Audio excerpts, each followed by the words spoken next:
Hello BRO ഫാമിലിയിലേക്ക് സ്വാഗതം. സ്വന്തം റിജിയാണ് കേട്ടോ. അപ്പോൾ ഇന്ന് നമ്മുടെ തൃശ്ശൂർക്കാരുടെ സ്വന്തം ഐറ്റമാണ് കേട്ടോ, കൊള്ളിയും ബോട്ടിയും ഇന്ന് ഉണ്ടാക്കാൻ പോണത്. ബോട്ടി ഇതേ ഞാൻ കടയിൽ നിന്ന് വാങ്ങിച്ചിട്ട് നന്നാക്കിയ ബോട്ടിയാണ് കേട്ടോ കിട്ടിയത്. അപ്പോൾ നന്നാക്കിയത് ഇവിടെ കൊണ്ടുവന്ന് ഞാൻ ഒന്നും കൂടി ചൂടുവെള്ളത്തിലിട്ട് നന്നായി ഒന്ന് വടിച്ചെടുത്ത് ചെറുതാക്കി നുറുക്കി. അത് കഴിഞ്ഞ് അതിലേക്ക് ഒരു സബോള അരിഞ്ഞതും 4 പച്ചമുളകും അതിലേക്ക് ഇട്ടിട്ടു. അത് കഴിഞ്ഞ് നമുക്ക് ഇഞ്ചി പച്ചമുളക് പേസ്റ്റ് ഉണ്ടല്ലോ, അതും കൂടി നമുക്കിതിലേക്ക് ഇടാം. ഞാനത് അരച്ച് വെച്ച ഇഞ്ചിയും പച്ചമുളകാണ് കേട്ടോ. അത് അല്ല, ഇഞ്ചിയും വെളുത്തുള്ളിയും, പച്ചമുളകല്ലേ, ഇഞ്ചിയും വെളുത്തുള്ളിയും കൂടി അരച്ചത്. പിന്നെ അതിലേക്ക് ഒരു ടീസ്പൂണും മഞ്ഞൾപ്പൊടിയും കൂടി ഇട്ടിട്ടുണ്ട്. പിന്നെ കുരുമുളക് നിങ്ങൾക്ക് ആവശ്യത്തിനനുസരിച്ചിടാം കേട്ടോ. ഇങ്ങനെയാണ് നിങ്ങൾക്ക് എരിവ് വേണമെന്നതനുസരിച്ച് കുരുമുളക് പൊടിയും കൂടി ഇട്ടോ.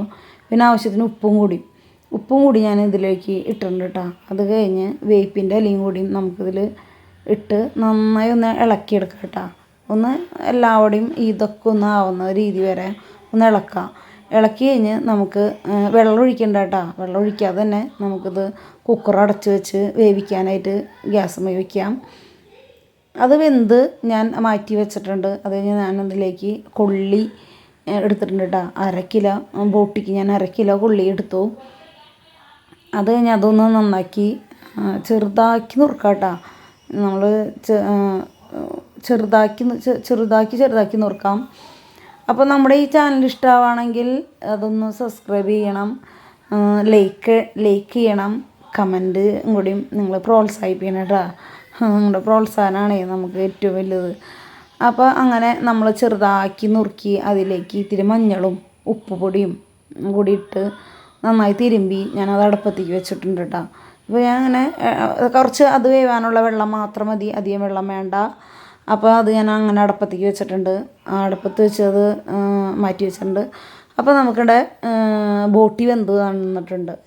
അപ്പോൾ ബോട്ടി വെന്തപ്പോൾ നമ്മൾ അതിൽ ഒരു സബോള നുറുക്കിയത് ചെറുതാക്കി അരിഞ്ഞത്, അതുപോലെ കനം കുറഞ്ഞ അരിഞ്ഞത് ഒരു സബോള, ആവശ്യത്തിന് വെളിച്ചെണ്ണയും കൂടിയും ഒഴിച്ച് അതിലേക്ക് കുറച്ച് വേപ്പിൻ്റെ ഇലയും കൂടി ഇട്ടിട്ട് ഒന്ന് ഇങ്ങനെ വഴണ്ടി വരുന്ന സമയത്ത് നമുക്കതിലേക്ക് മുളകും പൊടി, നമുക്ക് 1 ടീസ്പൂൺ മുളകും പൊടി ഇടാം. ആ 1 ടീസ്പൂൺ മുളകും പൊടി മതി കേട്ടോ.